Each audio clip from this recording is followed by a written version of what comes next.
El libro de Urantia. La instrucción de Jesús en parábolas. ¿Por qué Jesús enseñaba en parábolas en su obra pública? Aunque la enseñanza pública de Jesús consistía fundamentalmente en parábolas y en discursos breves, invariablemente enseñaba a sus apóstoles mediante preguntas y respuestas. En sus enseñanzas posteriores trató de corregir muchas erróneas opiniones urantianas sobre la vida, con numerosas parábolas que presentó en el curso de su ministerio público. A pesar de que la gente común acogía favorablemente a Jesús y sus enseñanzas, los jefes religiosos de Jerusalén estaban cada vez más alarmados y hostiles. Los fariseos habían formulado una teología sistemática y dogmática. Jesús era un instructor que enseñaba a medida que se presentaba la ocasión, no era un educador sistemático. Jesús enseñaba mediante parábolas, basándose más en la vida que en la ley. Y cuando empleaba una parábola para ilustrar su mensaje, tenía la intención de utilizar una sola característica de la historia con esa finalidad. Se pueden obtener muchas ideas falsas sobre las enseñanzas de Jesús cuando se intentan transformar sus parábolas en alegorías. 10 de marzo del año 29. Aproximadamente por esta época, Jesús empezó a emplear por primera vez el método de las parábolas para enseñar a las multitudes que se congregaban con tanta frecuencia a su alrededor. Amados míos, en el momento de enseñar siempre debéis hacer una diferencia para adaptar vuestra presentación de la verdad a la mente y al corazón de los que os escuchan.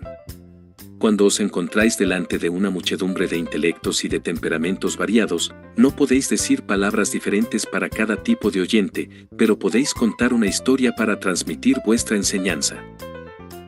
Cada grupo, e incluso cada individuo, podrá interpretar vuestra parábola a su manera, según sus propios dones intelectuales y espirituales.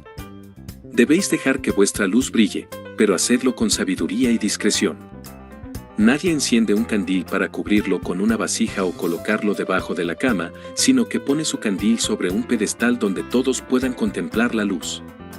Permíteme que os diga que, en el reino de los cielos, no hay nada oculto que no se pueda manifestar, ni tampoco hay secretos que finalmente no se puedan conocer. Todas esas cosas acabarán por salir a la luz.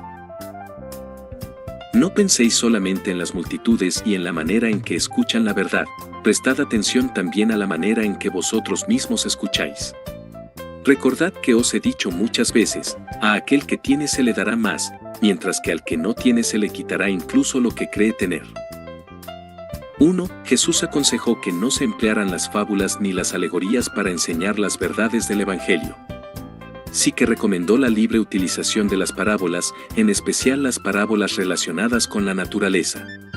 Recalcó el valor de utilizar la analogía existente entre los mundos natural y espiritual como un medio de enseñar la verdad. Aludió con frecuencia a lo natural como la sombra irreal y fugaz de las realidades del espíritu. 2. Jesús contó 3 o 4 parábolas de las escrituras hebreas y llamó la atención sobre el hecho de que este método de enseñanza no era totalmente nuevo. Sin embargo, se convirtió casi en un método nuevo por la manera en que lo empleó desde entonces en adelante. 3. Al enseñar a los apóstoles el valor de las parábolas, Jesús llamó la atención sobre los puntos siguientes. La parábola apela simultáneamente a unos niveles extremadamente diferentes de la mente y del espíritu. La parábola estimula la imaginación, desafía el discernimiento y provoca el pensamiento crítico, promueve la simpatía sin despertar el antagonismo. La parábola pasa de las cosas conocidas al discernimiento de lo desconocido. La parábola utiliza lo material y lo natural como un medio para presentar lo espiritual y lo supermaterial. Las parábolas favorecen la toma de decisiones morales imparciales. La parábola evita numerosos prejuicios e introduce con elegancia las nuevas verdades en la mente, y hace todo esto despertando un mínimo de defensas propias en el resentimiento personal. Rechazar la verdad contenida en una analogía parabólica requiere una acción intelectual consciente que menosprecie directamente el juicio honesto y la decisión justa de la persona. La parábola conduce a forzar el pensamiento a través del sentido del oído. El uso de la parábola como medio de enseñanza permite al instructor presentar verdades nuevas e incluso sorprendentes, mientras que al mismo tiempo evita ampliamente toda controversia y todo conflicto exterior con la tradición y la autoridad establecida. La parábola posee también la ventaja de avivar la memoria de la verdad enseñada, cuando se encuentran posteriormente las mismas escenas familiares. Jesús intentó de esta manera poner al corriente a sus discípulos de las diversas razones que apoyaban su práctica de emplear cada vez más parábolas en su enseñanza pública. Jesús recurrió también al empleo de las parábolas para refutar lo mejor posible el esfuerzo premeditado de los jefes religiosos de Jerusalén, que enseñaban que toda su obra se efectuaba gracias a la ayuda de los demonios y del príncipe de los diablos. La apelación a la naturaleza contradecía esta enseñanza, ya que la gente de aquella época consideraba que todos los fenómenos naturales eran producidos directamente por los seres espirituales y las fuerzas supernaturales.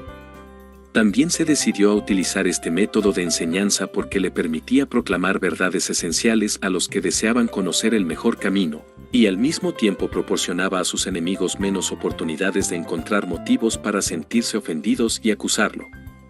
Jesús no defendía la práctica de someterse negativamente a los ultrajes de aquellos que intentan engañar adrede a los que practican la no resistencia ante el mal, sino más bien que sus seguidores fueran sabios y despiertos en sus reacciones rápidas y positivas a favor del bien y en contra del mal, a fin de que pudieran vencer eficazmente el mal por medio del bien.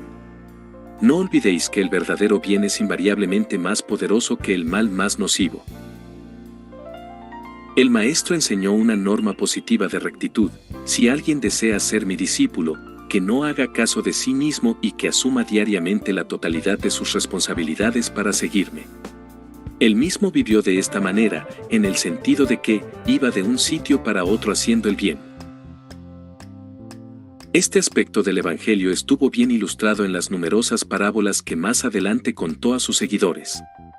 Nunca exhortó a sus discípulos a que soportaran pacientemente sus obligaciones, sino más bien a que vivieran con energía y entusiasmo la totalidad de sus responsabilidades humanas y de sus privilegios divinos en el reino de Dios. Cuando Jesús enseñó a sus apóstoles que, si alguien les quitaba injustamente el abrigo, ofrecieran su otro vestido, no se refería literalmente a un segundo abrigo, sino más bien a la idea de hacer algo positivo para salvar al malhechor, en lugar de seguir el antiguo consejo de pagar con la misma moneda, ojo por ojo, y así sucesivamente. Aquí abajo os he enseñado con proverbios y os he hablado en parábolas. Lo he hecho así porque espiritualmente solo erais niños, pero se acerca el momento en que os hablaré claramente sobre el Padre y su reino. Y lo haré porque el Padre mismo os ama y desea ser revelado más plenamente a vosotros. El hombre mortal no puede ver al Padre que es espíritu, por eso he venido al mundo para mostrar el Padre a vuestros ojos de criaturas. Pero cuando os hayáis perfeccionado en el crecimiento espiritual, entonces veréis al Padre mismo. Así es como los hijos de este mundo muestran a veces más sabiduría que los hijos de la luz en la preparación de su futuro. A vosotros que pretendéis adquirir un tesoro en el cielo, os digo, aprended de los que hacen amigos con las riquezas conseguidas injustamente, y conducid vuestra vida de tal manera que entabléis una amistad eterna con las fuerzas de la rectitud para que, cuando fallen todas las cosas terrenales, seáis recibidos con alegría en las moradas eternas. Gracias por acompañarnos. Trabajo por Arturo García. Grupo de Estudio Iniciado Urantia.